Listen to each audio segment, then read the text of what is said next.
Doom vivamus vivamus Epicureans. This is the BCE Comics Pod one-shot edition. I'm your host, Nick Smith, and I'm joined by... Stojr from Stojr Shelf. How's it going, Nick? I'm doing well, particularly since we're participating in Kurtis Findlay's Epic Marvel Podcast Reading Club, and this one-shot will be our brief thoughts on today's issue, which is Uncanny X-Men number 186, Lifedeath. All right, the titular story for this volume. Barry Windsor Smith takes over on pencils for this issue, and we get the return of Terry Austin on inks. Just for one issue, but, still. Okay, so, in the previous issue, we concluded with the gun that Forge had created to take mutant powers being used by Henry Gyrick, and while he had aimed at Rogue, he managed to hit Storm instead. Forge was on the scene and infuriated that the experimental gun was used, and so he took Storm back to his penthouse in Dallas. Well, here we see Storm dealing with the depression of having lost her powers, and Forge doing his best to rebuild her morale and her sense of purpose.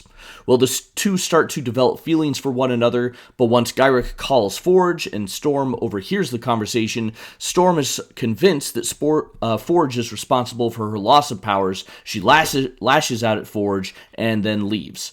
And as all of this is happening, Valerie Cooper is making plans with an agent named Phil, who is attacked by the Dire Wraiths. Well, the Wraiths then come for Val, but she's saved by Rogue, who is also looking for, Rogue was looking for Valerie so that she could find where Storm was taken. So all that stuff is coming together. All right, Stojr, what'd you think? I love this issue. I thought this was amazing. I got to be honest. Like this is an issue that gets a lot of praise over the years, and I never really read it cover to cover. I kind of knew it was just kind of I thought it was more of just like a love story between Forge and Storm and things like that. But having read it for this, and it's slow, it's methodical. It's almost like watching a stage play. I don't know if that's just something that's in my head. I'm not a big play person or musical person or anything like that, but I was seeing some clips of not Denzel Washington, but some famous actors. I think it's a play, a movie. I want to say it's called Fences. I meant to look it up before we started recording, and I forgot. But there's a lot of it's a lot of just like dialogue heavy. Usually one-on-one interactions. A lot of it's like in his backyard.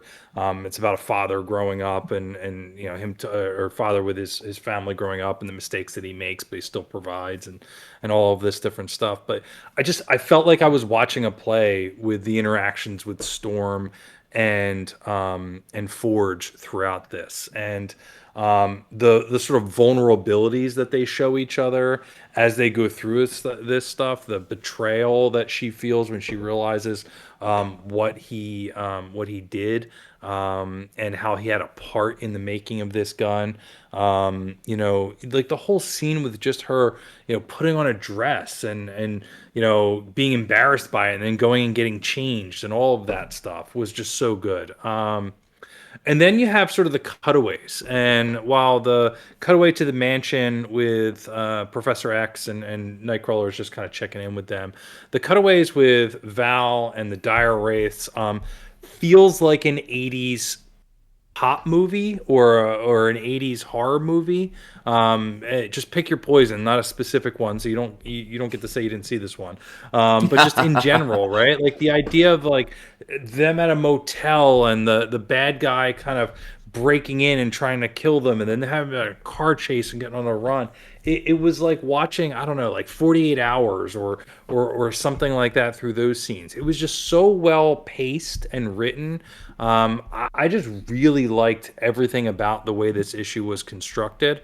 And I know that Barry Windsor Smith is a well-liked artist for a lot of good reasons, and he's legendary for a number of reasons, I'm sure. But with some of it being some of the Weapon X stuff that he does with Wolverine.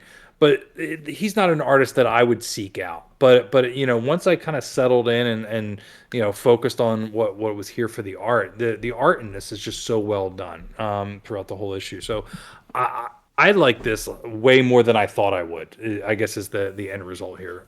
What did you think? Yeah. To speak to Barry Windsor Smith's arts, I do enjoy his stuff. I mostly associate him with Conan, to be honest, because that's where I've seen his stuff for the most part. I know I've read some of those, what is it, Marvel Premiere, where he's doing the Weapon X stuff, but I don't think I've read a whole bunch of that. So, It's Marvel Comics Presents, I think. oh, right, sorry. Yeah. So seeing him do work of like in a modern technological setting, that was a little weird to me. That it's not the Hyperborean age or whatever it's called in Conan, but still I enjoyed it. It's great.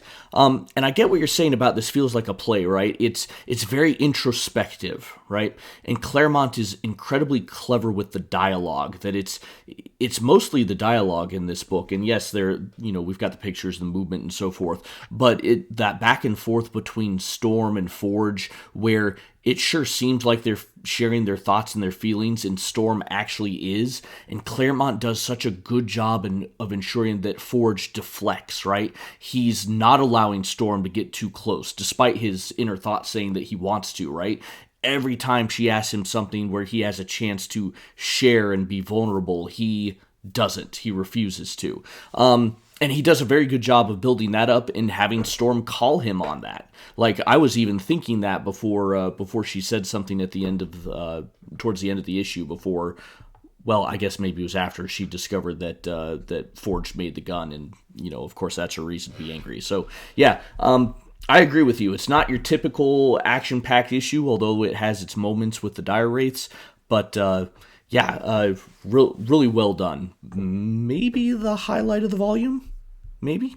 I mean, it's named this for a reason, right? I think so. I think there's some memorable or fun issues. The bar fight, the seeing the Morlocks again, things like that. And for me, because I had it in previous collected editions, the sort of honeymoon issue was always something that, as silly as it is with the shark and the octopus, like that was just a fun issue for me, and has really good art by JR.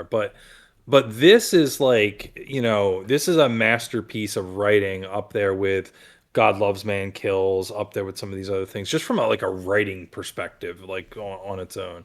I think this is extremely well done, and definitely the highlight of this epic for so far. Okay.